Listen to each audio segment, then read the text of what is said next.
চপারটা নিয়ে টানাটানি করছো, দড়িটা তো ছিঁড়ে ফেলেছো। হ্যাঁ কি করবো বলো তো, আর এইটা খুব কাজের জিনিস কিন্তু সেটা ছিঁড়ে গেছে, এই দেখো এখান থেকে ছিঁড়ে গেছে। কিন্তু আমি এটাকে মানে অনেকবার ছাড়িয়ে নিয়েছিলাম আমার বরের কাছ থেকে, কিন্তু সেটা আবার ছিঁড়ে গেছে। তাই ভাবলাম যে আজকে আমি নিজে সারাবো এবং তোমাদের সাথেও শেয়ার করব, কারণ এই চপারটা কিন্তু প্রত্যেকের হাতের কাছে, মানে প্রত্যেকটা গৃহিণীর হাতের কাছে খুব দরকার হয়। বা যদি কেটে যায়, যদি না জানা থাকে মানে কিভাবে সারাতে হয়, তাহলে কিন্তু এটা পুরোপুরি নষ্ট বা ফেলে দিতে হয়, ওয়েস্ট হয়ে যায় জিনিসটা। তাহলে আমার কাছে শিখে নিয়েছো বলছো? একদমই তাই, তোমার কাছ থেকে আমি শিখে নিয়েছি এবং বন্ধুদের আজকে আমি নিজে শেখাবো বলে বসে পড়েছি। এটা কিন্তু খুব সহজ, অথচ মানে এটা সবাই সারাতে পারে না। তো এই চোপারটাকে সারানোর জন্য আজকে আমি একটা স্ক্রু ড্রাইভার নিয়েছি, আর একটা দেখো এই যে দড়ি। আর এই দড়িটা কিসের বলো তো, প্যান্টের দড়ি, মানে বাচ্চাদের প্যান্টে কিন্তু এই সমস্ত দড়িগুলো দেওয়া থাকে। আবার অনেক সময় ওই যে আমাদের হুডি যে থাকে না, হুডিরও যে দড়িগুলো থাকে, সেই সব দড়িগুলোই নিলে খুব ভালো হয়, কারণ এগুলো খুব শক্তপোক্ত, তো একটু সরু দেখে নিতে হয়। তো এই দড়িটা দিয়েই আজকে আমি মানে এই চোপারটাকে সারাবো। তবে এইখানে যে দড়িটা ছিল আগের বারে, তো সেই দড়িটাকে কেটে নেবো। এই দেখো গিটকি দেওয়া রয়েছে, সেটাকে কাঁচি দিয়ে এই যে কেটে নিলাম। আর এদিক থেকে কিন্তু এই যে স্ক্রু ড্রাইভার দিয়ে বের করে নিচ্ছি, কারণ এর মধ্যে আবার তো এই দড়িটা দিতে হবে, তাই না? তো দেখো এটাকে পরিষ্কার করে নিলাম।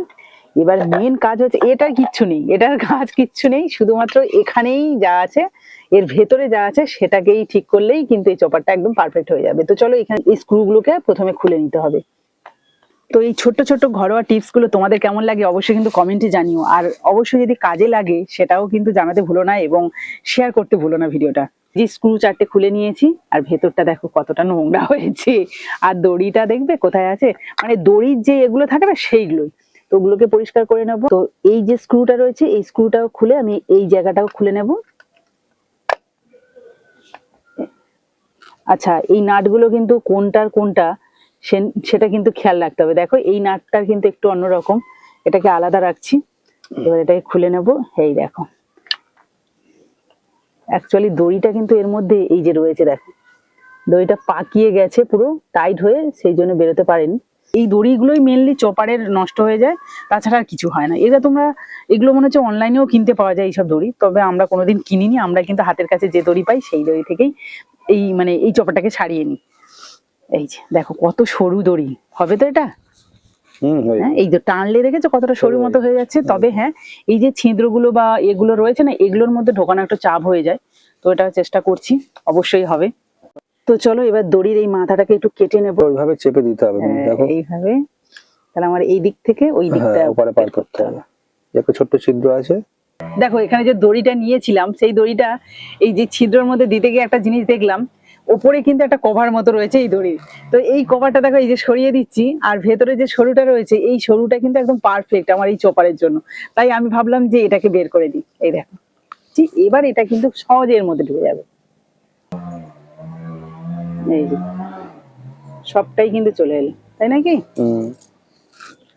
আস্তে করে ধরে বার করে নাও।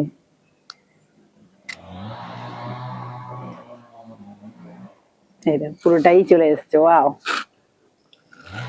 তো দেখো এক্সট্রা দড়িটা আমি বাদ দিয়ে দিয়েছি, আর এই যে এই মাথাটা যে রয়েছে, এই মাথাটায় এখানে কিন্তু একটা গিটকি দিতে হবে। তার জন্য আমি এই যে নিয়ে নিলাম, এখানে একটা সুন্দর করে গিটকি দিয়ে দেবো। এই ছিদ্র থেকে পার না হয়ে যায় টান পড়ে, তার জন্য কিন্তু গিটকিটা দিতে হচ্ছে। হ্যাঁ বুঝতে পারছো, দুটো গিটকি দিয়েছি, একটা গিটকি দিলাম না। দুটো গায়ে গায়ে দিতে হয়, ঠিক আছে, অসুবিধা নেই। কেটে বাদ দিয়ে দাও, ব্যাস। এই যে আটকে গেল, এটা পাকিয়ে দাও। এবার এটাকে পাকাতে হবে। এই যে এইভাবে করে পাকিয়ে নাও। এই যে দেখো কিছুটা দড়ি আমি পাকিয়ে নিচ্ছি, আর এই যে ভেতরেই থাকে যেন দড়িটা বাইরে না আসে, তেমন ভাবেই কিন্তু পাকিয়ে নিতে হবে, খুব বেশি নয়। ধরো আমি যে দড়িটা রয়েছে তার অর্ধেকেরও একটু কম আমি দড়ি কিন্তু এখানে পাক দিয়ে নিচ্ছি, বাইরে কিন্তু বেরিয়ে আসেনি, এতটাই কম পরিমাণে দড়ি দিয়েছি। এবারে এই যেখানে ছিল সেখানে তো আমি বসাবো, তবে তার আগে এদিকে দেখো একটা ছিদ্র রয়েছে, এই দেখো এই যে এখান থেকে কিন্তু দড়িটা বেরোবে। তো এখান থেকে আমি দড়িটা ওপারে দিয়ে দিই, তাহলে সুবিধা হবে।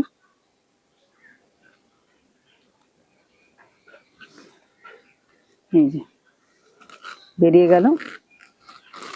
এবারে এর মধ্যে এই যে যেমন ছিল ঠিক তেমন ভাবে দিয়ে দিলাম। এটা তো পার করে নিয়েছি, এবার যেটা ছিল এই মুখে সেটা আবার লাগিয়ে দিচ্ছি। এই যে আর এই যে স্ক্রুটা এখানে ছিল, স্ক্রুটাও লাগিয়ে দেব। প্রথমে হাত দিয়ে একটু পাকিয়ে দিই।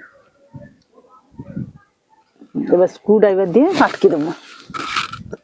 এটাকে কিন্তু খুব ভালোভাবে টাইট করে দেবো। এই জিনিসটা যদি তোমরা একবার ঠিকঠাক ভাবে দেখে নাও না, তাহলে কিন্তু খুব সহজে ঠিক করে নিতে পারবে তোমাদের নিজেদের চপার গুলো। তো দেখো এখানে সম্পূর্ণভাবে রেডি হয়ে গেছে। এখানে তোমাদের দেখাচ্ছি, দেখো এই দেখো দড়িটা দেখতে পাচ্ছ, দেখো সুন্দরভাবে কিন্তু এখনই ঘুরছে। তো যাই হোক, এখানে দড়িটা কোথায় কাটবো সেটাও তোমাদের দেখাই। তবে যে হ্যান্ডেল ধরে আমরা টানি, সেই হ্যান্ডেলের মধ্যে এটা ঢোকাবো।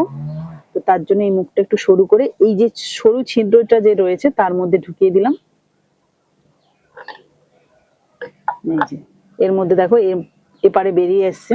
এবার কাঁচির মাথাটা দিয়ে টেনে দেবো। এই দেখো দড়িটাকে টেনে বের করে নিয়ে চলে এলাম। দেখো এটাকে টেনে নিয়ে যাই। তো দেখো এই হ্যান্ডেলটা যাতে ভালোভাবে সেট হয়ে এর মধ্যে থাকে, তার জন্য কিন্তু আমাকে দড়িটাকে ভালো করে দেখে নিতে হবে। মানে দড়িটা যেন একটা টান থাকে। দেখো এই যে টেনে নিচ্ছি, আবার এই যে ছেড়ে দিই, যত পর্যন্ত দড়িটা যাচ্ছে ঠিক ততটাই আমাকে দড়িটা নিয়ে এখানে গিটকিটা দিতে হবে। একটু যদি টান থাকে ভালো, আর যদি একটু ঢিলে করে আমি দড়িটা বাঁধি না, তাহলে কিন্তু এই যে হ্যান্ডেলটা এরকম ভাবে ঝুলে থাকবে। তাই সেটা বুঝে নিয়ে অবশ্যই কিন্তু একটু দড়িটাকে টাইট করতে হবে বা গিটকিটা দিতে হবে। একটু বেশি যদি টান থাকে তাতেও কিন্তু অসুবিধা নেই। দিচ্ছি। তো দেখো প্রথমে একটা গিটকি দিয়েছিলাম, সেটা একটুখানি ঢিলে মনে হয়েছে বলে আর একটা গিটকি ভেতর দিকে দিয়ে দিয়েছি। এই দেখো এই যে ভেতরে রয়েছে, এখানে কেটে দিচ্ছি। এটাকে হালকা করে একটু পুড়িয়ে দেবো। এই যে ভেতর দিকে দিয়ে দিয়েছি, এটা কিন্তু উল্টো দিক। এই যে দেখো এবারে। তো দেখো খুব সুন্দরভাবে সেটিংস হয়ে গেছে। এই দেখো ঘাট করে কিন্তু এখানে গিয়ে সেট হয়ে যাচ্ছে। মোটামুটি কিন্তু খুব সুন্দরভাবে সারিয়ে নিয়েছি। এবার এটাকে লাগিয়ে নিতে হবে। তো দেখো একইভাবে এটাকে জাস্ট দিয়ে দিলাম। আর যে 4টে স্ক্রু রয়েছে আটকে দিলেই কিন্তু এটা রেডি হয়ে যাবে। তো চলো। তো দেখো স্ক্রুগুলো আটকে নিয়েছি, এটা সম্পূর্ণভাবে রেডি হয়ে গেছে। আর কোনো ব্যাপারই নয়। এই দেখো আমার কাছে কত বড় ফুলকপি। তো মাথায় তুলে দিচ্ছিস কেন? ডান্ডা নিয়ে ঘুরবি নাকি ছাতা হিসাবে? ও নিয়ে এসছে ফুলকপিটা, এটা চোপারে চপ করবে বলে। বুঝতেই পারছো কোনো ব্যাপারই নয়। কিন্তু এই জিনিসটা আমাদের কিন্তু একবার যদি দড়িটা কেটে যায় আমরা কিন্তু ফেলে দিই। কার কার বাড়িতে এরকম চোপার রয়েছে আর দড়ি কেটে গেছে তারা ফেলে দিচ্ছ বা ফেলে রেখেছো, সেটা অবশ্যই কমেন্টে জানিও। তো যাই হোক, এটা কিন্তু সহজে যাতে তোমরা সারিয়ে নিতে পারো তার জন্য কিন্তু আমি এইভাবে দেখিয়ে দিলাম। খুব ইজি ব্যাপারটা, দেখতেই পেলে। আর এখন ছেলে যেহেতু ফুলকপি নিয়ে এসছে, এটাকে একটু চপ করে দেখাতে হবে। তো আমি এই যে ফুলকপি, না না আচ্ছা এইটুকু থাক।